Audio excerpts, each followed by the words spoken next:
वहीं जयपुर के पालड़ी मीणा गांव में रविवार रात जो कुछ हुआ उसने सबको हिलाकर रख दिया। अनस नाम के एक युवक ने विपिन की निर्मम हत्या कर दी और ऐसे में बड़े सवाल उठ रहे हैं कि आखिर हत्या की क्या वजह है। इस रिपोर्ट में हत्या की पूरी इनसाइड स्टोरी देखिए।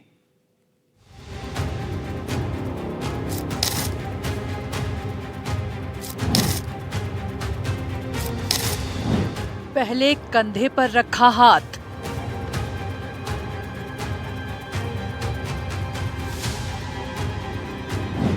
फिर किया जानलेवा वार।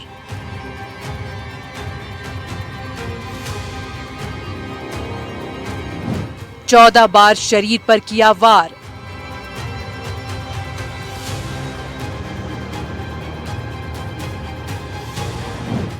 पुरानी रंजिश या खूनी साजिश।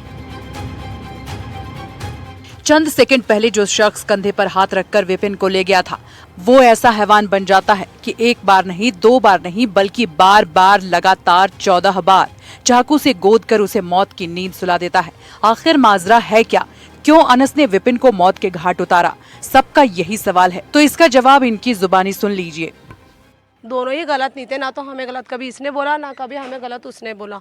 इन लोगों की लड़ाई वड़ाई होती थी, जो भी होती थी। किस बात को होती थी? क्योंकि देखो वो उस जगह पे रहता है, ये विपिन यहाँ रहता है। ये दोस्ती यारी की वजह से हो जाती थी इन लोगों की, और कोई मैटर नहीं था। बात ऐसी दोस्ती यारी नहीं हो सकती कि भाई क्योंकि किसी की हत्या कर दी जाए और वो भी एक के बाद एक 10 या फिर 10 से अधिक चाकू। विपिन और भी गोविंदपुरा रहते थे। हाँ। हम भी वहीं रहते थे। हाँ। जब वहाँ की मोहाना मंडी की बस्ती खाली कराए तो वो हम एक ही साथ आए हैं। अच्छा। एक ही दिन विपिन और हम साथ से ही रहते हैं हम तो शुरू से। कैसा लड़का था विपिन? हमारे लिए तो अच्छा था, क्योंकि अगर किसी व्यक्ति को आप 10-12 साल से जानते हो। हम छोटे छोटे थे, इतने से थे विपिन अमन और इतने से हम आए थे जब।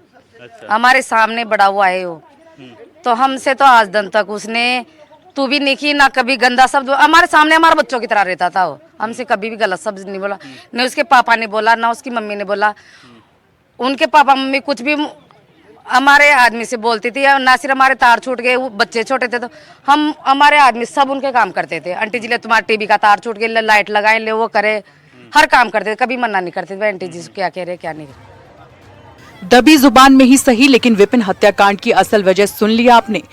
दरअसल जयपुर आगरा रोड पर पालड़ी मीणा में युवक विपिन की जघन्य हत्या कर दी गई। विपिन को बेरहमी से मारा गया और आरोपी खुलेआम सोशल मीडिया पर पोस्ट डालता रहा।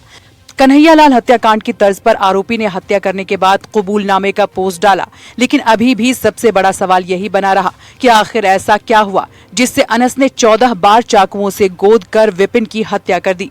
जिसकी असलियत जानने एनडीटीवी की टीम मीना पालड़ी पहुंची, जहां पड़ोसी शुरू में कुछ भी कहने से बचते दिखाई दिए, लेकिन बाद में कुछ लोगों ने कैमरे पर आकर पूरी कहानी बताई। विपिन का ये रोल था कि उनमें आपस में खुंदस होने के बाद में उस लड़कों विपिन जो है लड़के ने उनमें आपस में जो है मार पिटाई हुई है और उनके उस लड़के को जो है उसके बाल वाल कटवाए थे, मुंडन किया था। किसने कटवाया? ये तो बस्ती ने कटवाए होंगे, एक साथ में नहीं, पुलिस ने नहीं किया ये काम, ये तो बस्ती वालों ने किया था। तो उस बात पे उसको जो है माला डाल करके जूते चप्पलों की और नंगा करके इस बस्ती में भी उसको घुमाया है।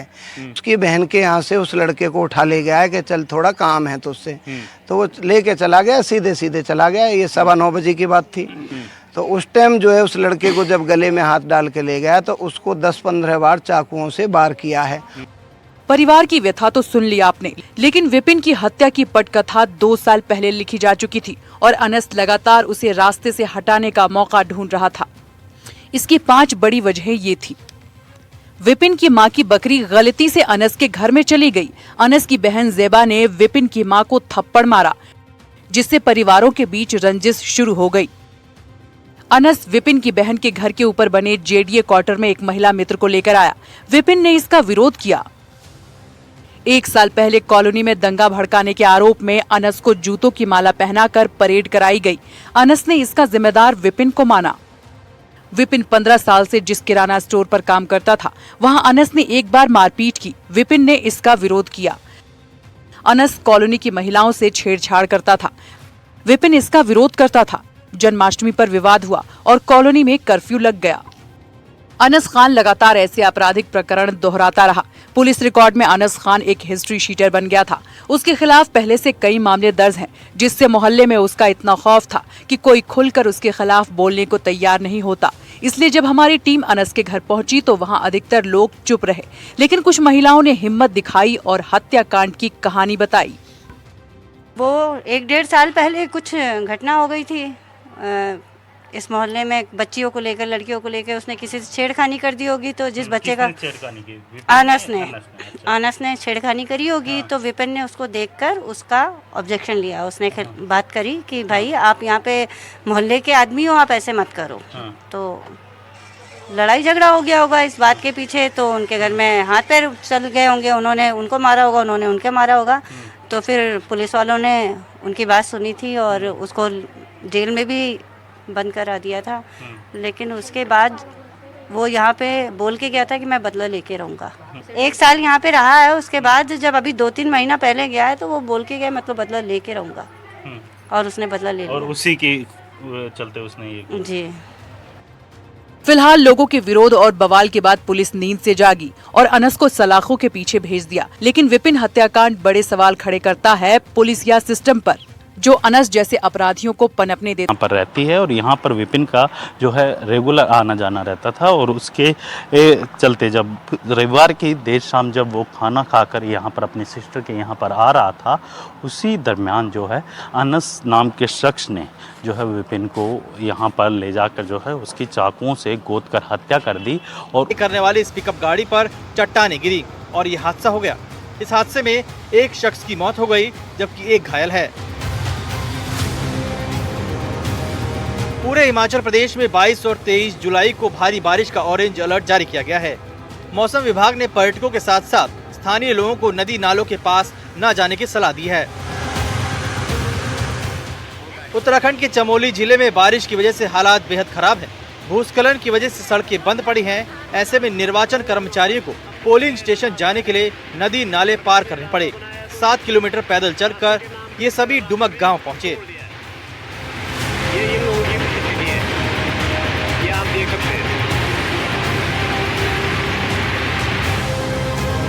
अब तस्वीरें ओडिशा के मलकानगिरी जिले की।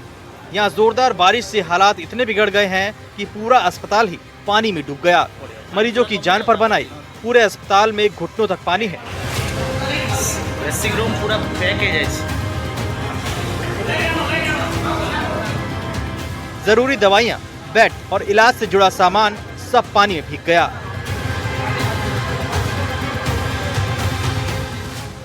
कुछ इसी तरह का हाल आपको राजस्थान के भरतपुर में भी दिखेगा।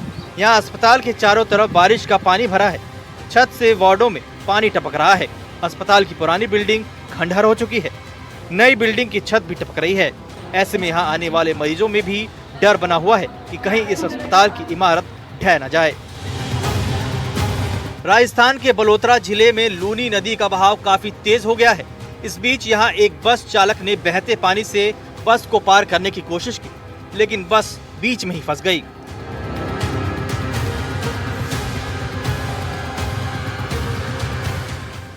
बाद में बस को क्रेन की मदद से बाहर निकाला गया। पहाड़ों से लेकर मैदानी इलाकों तक फिलहाल कुदरत का कहर देखने को मिल रहा है और अगले कुछ दिनों तक इसी तरह के आसार रहने वाले हैं। Bureau report, NDTV India. और फिलहाल मेरे साथ इस बुलेटिन में इतना ही। आप देखते रहिए एनडीटीवी राजस्थान। नमस्कार।